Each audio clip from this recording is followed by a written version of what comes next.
আমন্ত্রণ news 24 sports লাইটে আপনাদের সাথে আছি আমি শাহরিয়ার বাবু। চলুন দর্শক জেনে নেই আজকের ম্যাচের খুঁটিনাটি সহ বিস্তারিত রিপোর্টের বাকি অংশে। মুস্তাফিজ কেন চেন্নাইয়ের আস্থার জায়গা সেটা আবারও প্রমাণ করলো, আর এই কারণেই মুস্তাফিজের দেশে ফিরে আসা মেনে নিতে পারছে না কোটি চেন্নাই ভক্তরা।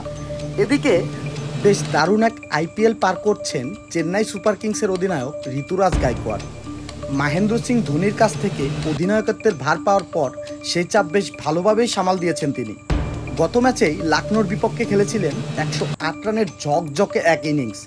প্রতিপক্ষ বদল হলেও ব্যাটে রানের ধার কমেনি গায়কোয়াড়ের। প্যাট কামিন্স থেকে ভুবনেশ্বর কুমারদের বোলিং সামাল দিয়ে খেললেন 98 রানের ইনিংস। টসে হেরে আজ চেন্নাইকে আগে ব্যাট করতে পাঠিয়েছেন হায়দ্রাবাদ অধিনায়ক প্যাট কামিন্স।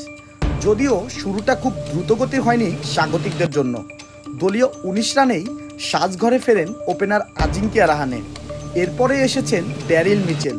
দুজনে মিলে এবারের আইপিএলে চেন্নাইয়ের হয়ে সর্বোচ্চ পার্টনারশিপ গড়েছেন। দুজনেই পেয়েছেন 50। রান উঠেছে ওভার প্রতি 10 করে। 126 রানে 50 পার করা মিচেল যখন আউট হয়েছেন ততক্ষণে চেন্নাই পেয়েছে বড় রানের ভিড়। 32 বলে 52 করা মিচেলের বিদায়ের পরেই ঝড় তুলতে এসেছেন শিবম দুবে। 1-4-এর বিপরীতে ছিল 4 ছক্কা। বিপরীতে দাঁড়িয়ে ঋতুরাজও কম যাননি, 27 বলে করেছেন 50। এরপরও খেলেছেন 27 বল, থেমেছেন 54 বলে 98 রানের ইনিংস। নাটারজানের বলে শাহবাজ খানের হাতে ক্যাচ দিয়ে ফিরেছেন তিনি। ধোনি এসেই বাউন্ডারির দেখা পেয়েছেন, অবশ্য পরের বলে সিঙ্গেল খেলেছেন। ইনিংসের শেষ 2 বলে শিবম দুবে 6 পেয়েছেন একটি। তাতেই চেন্নাইয়ের ইনিংস গিয়েছে 212 পর্যন্ত। হায়দ্রাবাদের হয়ে নাটারজান ও ভুবনেশ্বর কুমার তুলে নেন একটি করে উইকেট।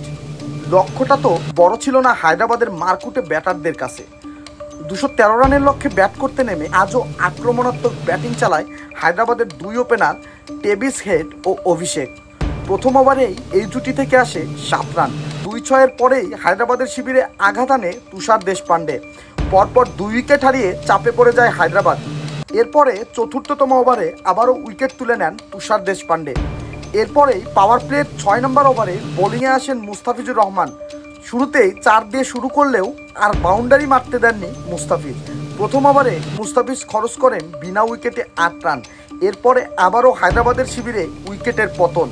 জাদেজার বলে ধোনির হাতে ক্যাচ দিয়ে সাজঘরে ফিরে যান নিতেশ রেড্ডি। দ্রুত 4 উইকেট হারিয়ে চাপে পড়ে যায় হায়দ্রাবাদ। এরপরেই 10 ওভারে আবারও ফিজের উপর আস্থা রাখেন ধোনি। এ ওভারেও কোনো উইকেট ছাড়া পরপর 2 ডট বল সহ রান খরচ করেন মাত্র 5। আর ফিজের 2 ওভারে আসে 13 রান কোনো উইকেট ছাড়াই। এরপরেই মাথিসা পাথিরানে এসে উইকেট তুলে নিলে আর ঘুরে দাঁড়াতে পারেনি হায়দ্রাবাদ। আজ এক তুষার দেশপান্ডের বোলিং লাইনের কাছেই হেরে যায় হায়দ্রাবাদ। আর টানা 2 হারে আজ হায়দ্রাবাদকে হারিয়ে টেবিল পয়েন্টের বড় রদবদল করল চেন্নাই। আজ চেন্নাইয়ের হয়ে মুস্তাফিজ ফিনিশিংটা দেয়। 3 ওভারে 19 রান খরচে তুলে নেন 2 উইকেট।